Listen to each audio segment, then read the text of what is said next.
أعوذ بالله من الشيطان الرجيم بسم الله الرحمن الرحيم الحمد لأهله والصلاة على أهلها أما بعد فقد قال الله سبحانه وتعالى في كلامه المجيد بسم الله الرحمن الرحيم يا أيها الذين آمنوا قوا أنفسكم وأهليكم نارا من قتل نفسا بغير نفس أو فساد في الأرض فكأنما قتل الناس جميعا ومن أحياها فكأنما أحيا الناس جميعا صلاة محمد الله.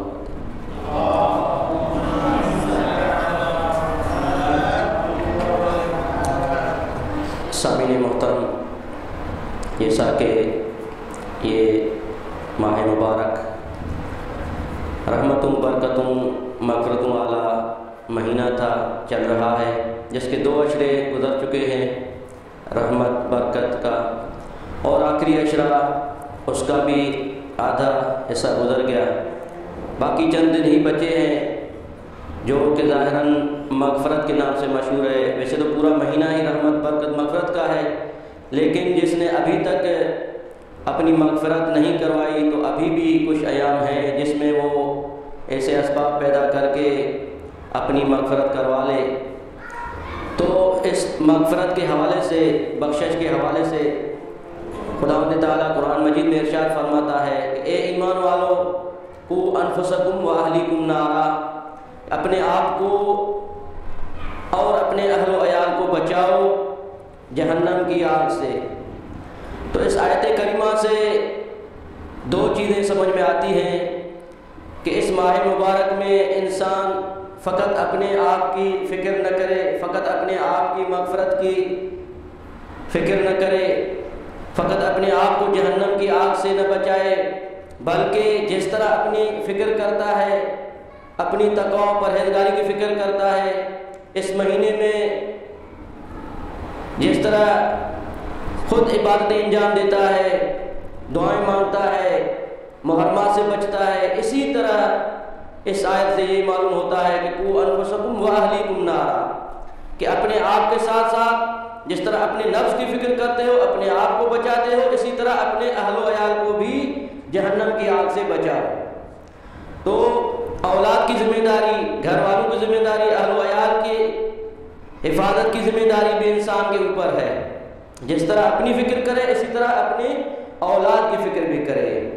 جس طرح خود کو گناہوں سے بچاتا ہے اسی طرح ان کے گناہوں سے بچنے کا بھی بندوبست کرے، ان کی تربیت کا بھی خیال کرے۔ حقیقت یہ ہے کہ تربیت اولاد، اپنے گھر والوں کی تربیت، اہل و عیال کی تربیت، یہ ایک اہم ذمہ داری ہے۔ تمام ذمہ داری میں سے بہت بڑی ذمہ داری ہے انسان کے اوپر کہ اپنے اولاد کی اچھی سی تربیت کرے، ان کو صحیح طریقے سے سنوار کے، سنبھال کے، سدھار کے معاشرے کے حوالے کرے۔ یہ اولاد ایسے ہی ہے جیسے ایک کسان، زمیندار، ہاری ایک مارکیٹ میں مثلا پھل پیش کرتا ہے، فروٹ پیش کرتا ہے، تو اس کے لیے اچھی کوالٹی حاصل کرنے کے لیے کچھ چیزیں ضروری ہوتی ہیں۔ ایسے ہی فروٹ مارکیٹ میں نہیں آتا، ایسے ہی کسان جو ہے معاشرے میں اپنی چیز حوالے نہیں کرتا، بلکہ اس کے لیے ضروری ہے کچھ مقدمات ہوتے ہیں۔ جس طرح مثلا بیج بونے سے پہلے اچھی زمین کا انتخاب کرتا ہے، یہ نہیں ہوتا کہ بنجر زمین میں، کلر والی زمین میں، سیم والی زمین میں کانٹوں پہ جا کے بیج بو دے، نہیں، بلکہ سب سے پہلے اچھی زمین تلاش کرے گا،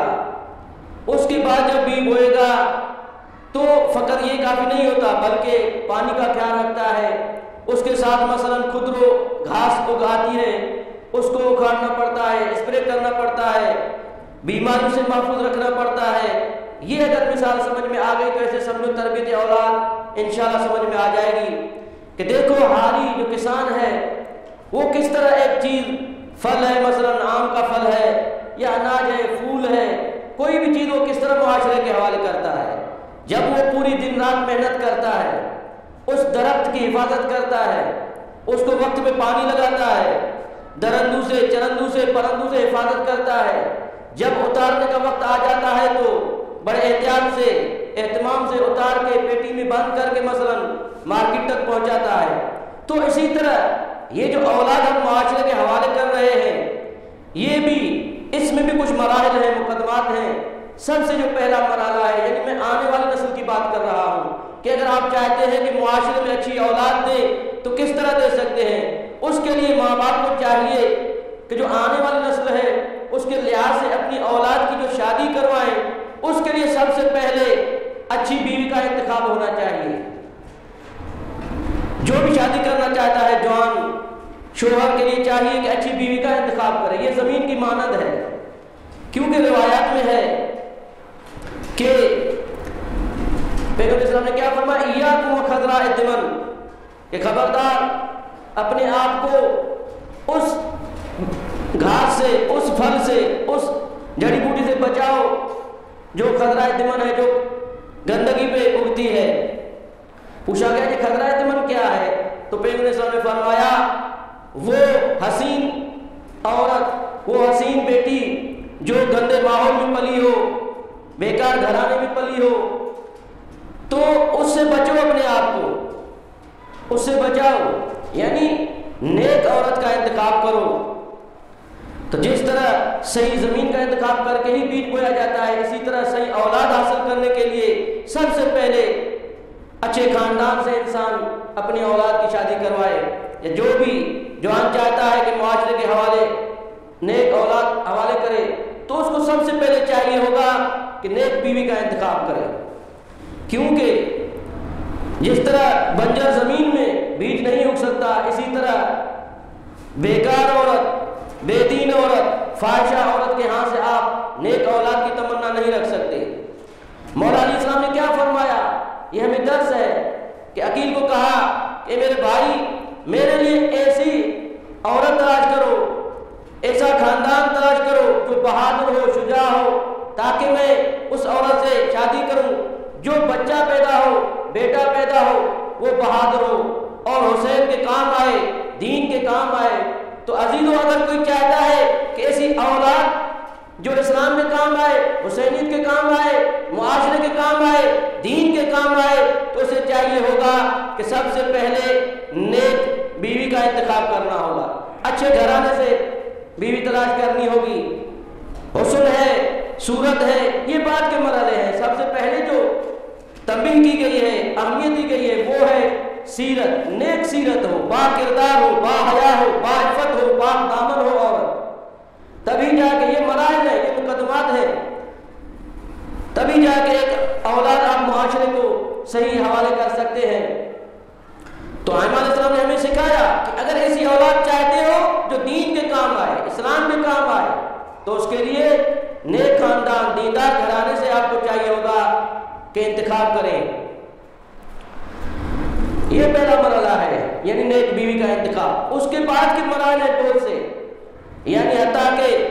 جب شادی کا مرحلہ ہوتا ہے تو اس میں بھی انسان گناہوں سے بچے، ناچ گانے، ہر گناہ اس میں محفل میں ہوتا ہے، ان چیزوں سے آدمی بچے۔ ان چیزوں کا اثر جا کے آنے والی نسل پہ ہوتا ہے، اولاد پہ ہوگا۔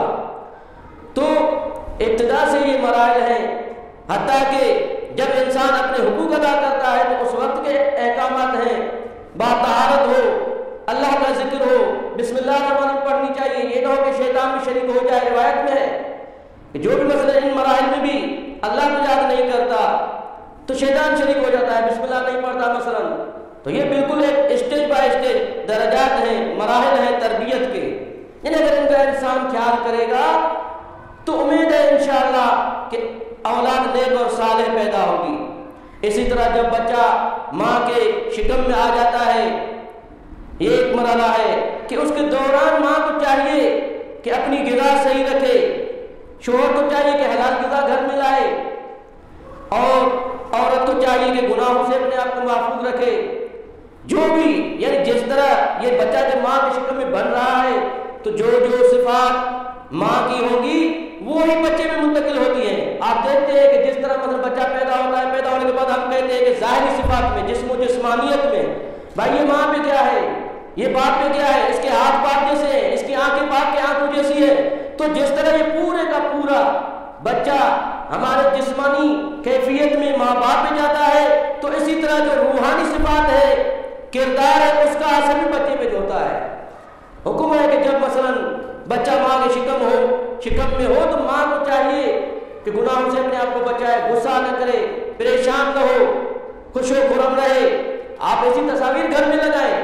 اچھی تصاویر گھر میں ہوں جن کو وہ دیکھے، تاکہ ان کا اثر آنے والے بچے پہ صحیح پڑے۔ حتیٰ کہ یہ ہے کہ مثلا جب بچہ 4 ماہ کا ہوتا ہے، فرمان ہے السعید من سعد فی بطن امہ والشقی من شقا فی بطن امہ، کہ نیک بخت ہو گیا وہ بچہ جو ماں کے شکم میں نیک بخت ہو گیا، بدبخت ہے وہ بچہ جو ماں کے شکم میں بدبخت ہو گیا۔ یعنی کیا؟ ماں مقدمات فراہم کرتی ہے کسی کے نیک بخت ہونے کے اور بدبخت ہونے کے۔ جب 4 ماہ کا ہوتا ہے، اللہ تعالیٰ فرشتے کو حکم دیتا ہے کہ جاؤ اس بچے کی جو تقدیر ہے وہ اس کی ماں کی شکل دیکھ کے لکھ دو۔ یعنی کیا؟ جس طرح ماں کا کردار ہوگا، سیرت ہوگی، وہی اثر بچے پہ ہوگا، وہی اس میں منتقل ہوگا۔ اس لیے حکم ہے کہ عورت مگر قرآن شریف پڑھتی رہے۔ وہ بچہ ماں کے جب پیٹ میں ہوتا ہے، یعنی تربیت یہیں سے شروع ہوتی ہے کہ وہ آواز سنتا ہے باہر والی، جب وہ قرآن کی آواز سنتا رہے گا، جب دنیا میں آئے گا تو وہ مانوس ہوگا قرآن مجید کی آواز سے۔ تو یہ ایک مراحل ہے۔ جب پیدا ہو تو اچھا نام رکھے، آنے والے اسلام کے ناموں پہ اس کا نام رکھے۔ یہ سب سے پہلا حق ہے کہ ان یحسن اسمہ، کہ اولاد کا جو حق ہے باپ پر، پہلا حق یہ ہے کہ اس کا نام اچھا رکھے۔ اس کے بعد اس کی صحیح تربیت کرے، اس کو باادب بنائے، اس کو قرآن کی تعلیم دے۔ بہت ساری روایتیں، وقت تھوڑا ہے اس وجہ سے فقط اشارہ کافی ہے۔ تو جو حقوق ہے اولاد کے والدین کے اوپر، یعنی ان کی صحیح تربیت کرنی، ان کی صحیح تعلیم سکھانی، یہ ہمارے اوپر ہے۔ الولد 7 سنین سید، کہ بچہ جب 7 سال تک کا ہوتا ہے وہ سردار ہوتا ہے، سید ہوتا ہے، بادشاہ کی مثل ہوتا ہے۔ اس میں یعنی بادشاہ کا کیا ہوتا ہے؟ اس کو ہر طرح کا خیال رکھنا پڑتا ہے، اس کی فرمائشیں پوری کرنی پڑتی ہے۔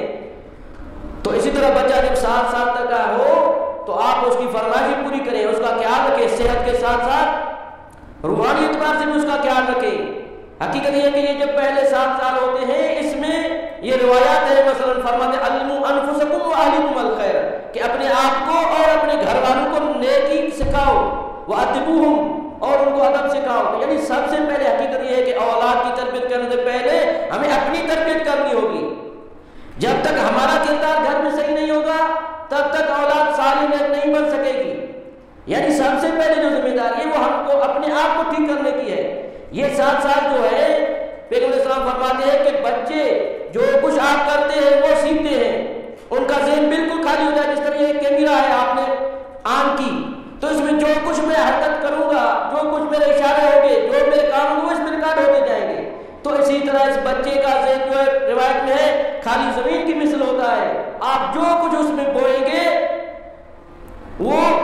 وہی کاٹیں گے۔ مولا علیہ السلام فرماتے ہیں کہ بیٹا حسن، اس کو وصیت کی ہے کہ میں نے آپ کو ادب سکھایا، آپ کی تربیت کی قبل اس کے کہ آپ بڑے ہو، یعنی بچپن میں، صغر سنی میں، چھوٹے پن میں نے آپ کی تربیت کی۔ تو اسی طرح یہ جو 7 سال ہیں پہلے والے، اس میں بہت خیال رکھنا چاہیے۔ ہمارے یہاں اکثر کیا ہوتا ہے، ہم سمجھتے کہ بچہ ہے، بے سمجھ ہے، کچھ نہیں سمجھتا، سیکھ جائے گا، بڑا ہوگا تو سدھر جائے گا۔ نہیں، یہ سب کچھ سیکھتا ہے، یہ سب سمجھتے ہیں۔ یعنی وہ جو کچھ ہم کرتے ہیں وہی کرنے کی کوشش کرتے ہیں۔ تو اسی طرح اگر گھر میں ہم نماز پڑھیں گے تو وہ نماز دیکھ کے ہم سے سیکھے گا، اگر ہم قرآن کی تلاوت کریں گے تو وہ قرآن ہم سے دیکھ کے سیکھے گا۔ یعنی جو کردار ہمارا ہوگا اس کا ڈائریکٹ اثر اولاد پہ ہوتا ہے۔ تو اس مرحلے میں سب سے پہلے ذمہ داری ماں باپ کی ہے۔ جب یہ بچہ پیدا ہو تو باطہارت ہو ماں۔ جس طرح شیخ انصاری کی والدہ سے کسی نے پوچھا کہ یہ آپ کا بچہ شیخ مرتضی انصاری اتنے مقام پر کیسے پہنچا، اتنا بڑا عالم، اب جس کی کتابیں پڑھ کے مجتہد بن رہے ہیں، اس سے پڑھ کر کوئی کتاب نہیں ہے اجتہاد میں، آخری درجے کی کتاب ہے اس کی۔ تو پوچھا کہ یہ اتنے مرحلے تک کیسے پہنچا، تو شیخ مرتضی انصاری کی والدہ کہتی ہے کہ مجھے اس سے زیادہ امید تھی۔ آپ جو دیکھ رہے ہیں مرتضی انصاری کو، آپ کی نظر میں بہت مقام پہ پہنچا ہے، بڑا عالم بنا ہے، لیکن مجھے اس سے زیادہ کی امید تھی۔ کیوں؟ اس لیے کہ 2 سال تک جب تک میں نے اس کو دودھ پلایا، کبھی بھی بغیر وضو کے، بغیر طہارت کے دودھ نہیں پلایا۔ آدھی رات ہو، گرمی ہو، سردی ہو، جو بھی ہو، جیسے بھی حالات ہوں، تو ماں کو دیندار ہو، نیکوکار ہو، پرہیزگار بنے، مذہبی بنے، حسینی بنے، علوی بنے، تو اس ماں کو چاہیے ہوگا کہ اپنی طہارت کا خیال رکھے۔ اسی طرح سید مرتضیٰ اور سید رضی کا قصہ مشہور ہے کہ بی بی زہرا ان کو اپنے بچے کہتی ہے۔ استاد پوچھتا ہے شیخ مفید کہ کیا وجہ ہے کہ بی بی زہرا نے ان کو اپنے بچے کہا ہے؟ تو وہ کہتی ہے کہ میں نے کبھی بھی ان کو بغیر وضو کے دودھ نہیں پلایا۔ تو یہ ان چیزوں کا اثر ہوتا ہے جب یہ مرحلہ گزر جائے 7 سال تک، اس کے بعد جو ہے باقی جو 7 سال ہیں 14 سال تک فرماتے ہیں وہ آپ کا غلام ہے، یعنی اب اس سے کام لو، تھوڑی بہت اسے مشقت کراؤ، تعلیم دو، ابھی اس کو نماز بھی سکھاؤ، وضو بھی سکھاؤ، آہستہ آہستہ شریعت کے احکامات اس کو سکھاؤ۔ اس کے بعد جب تھوڑا بڑا ہوتا ہے تو اب وہ آپ کا وزیر ہے، مشیر ہے،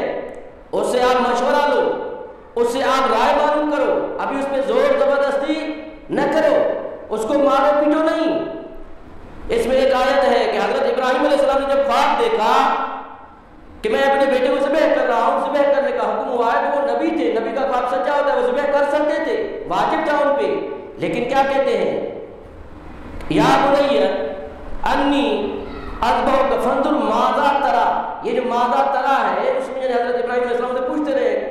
اے میرے بچے، میں نے دیکھا ہے خواب میں کہ میں آپ کو ذبح کر رہا ہوں، فانظر ماذا تری، اب تمہاری کیا رائے ہے؟ یعنی اسے مشورہ پوچھ رہے ہیں، اس کی رائے معلوم کر رہے ہیں۔ تو اسی طرح اولاد سے جب بڑی ہو جائے تو آپ مشورے لیں، یعنی ان کو وزیر و مشیر سمجھیں، اپنا بار اٹھانے والا سمجھیں۔ تو یہ مراحل ہیں، ان میں اگر ان چیزوں کا ہم خیال کریں گے تو انشاءاللہ اولاد جو ہے ہم معاشرے کو نیک صالح حوالے کر سکتے ہیں۔ امام جعفر صادق علیہ السلام فرماتے ہیں تأمرهم بما امر اللہ به وتنهاهم عما نهاهم اللہ عنہ، کہ ہر اس چیز کا تم حکم دو اولاد کو جس کا حکم اللہ تعالیٰ نے دیا ہے، اور ہر اس چیز سے منع کرو جس سے اللہ تعالیٰ نے نہیں کی ہے۔ اس کے بعد کچھ چیزیں ہیں جن کا ہمارے معاشرے میں خیال نہیں ہوتا، کہ مثلا روایت میں ہے کہ جب بچہ